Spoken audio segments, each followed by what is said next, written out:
यह कहानी बहुत ही पुरानी है। उस समय महात्मा गौतम बुद्ध पूरे भारतवर्ष में घूम घूम कर बौद्ध धर्म की शिक्षाओं का प्रसार कर रहे थे। धर्म प्रचार के सिलसिले में वे अपने कुछ शिष्यों के साथ एक गांव में घूम रहे थे। काफी देर तक भ्रमण करते रहने से उन्हें बहुत प्यास लग गई थी।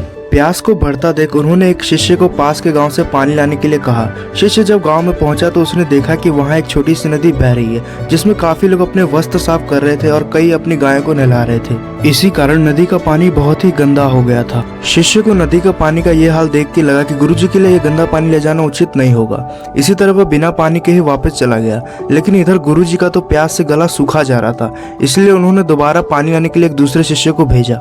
इस बार वह शिष्य उनके लिए मटके में पानी भरकर लाया था। यह देख गौतम बुद्ध बहुत ही आश्चर्यचकित हुए। उन्होंने शिष्य से पूछा, गांव में बहने वाली नदी का पानी तो गंदा था, फिर यह पानी कहाँ से लाए? शिष्य बोला, हाँ गुरुजी, उस नदी का जल बहुत ही गंदा था, परंतु जब सभी अपना कार्य खत्म करके चले गए थे तब मैंने कुछ देर वहां ठहरकर पानी में मिली मिट्टी के नदी के तल में बैठने का इंतजार किया।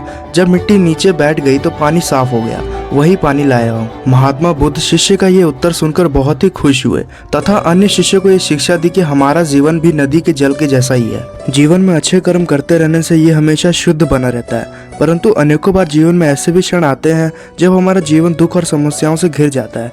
ऐसी अवस्थाओं में जीवन समान ये पानी भी गंदा लगने लगता है। दोस्तों, इसीलिए हमें जीवन में दुख और बुराइयों को देखकर अपना साहस नहीं खोना चाहिए और धैर्य रखना चाहिए कि गंदगी समान ये समस्याएं स्वयं ही धीरे धीरे खत्म हो जाएंगी और एक लंबे इंतजार के बाद आपको एक ऐसी चीज मिलेगी जिसके आते ही आप भी ये सोचोगे कि हाँ, ये मेरा फैसला बिल्कुल सही था कि मैंने उस टाइम इंतजार किया।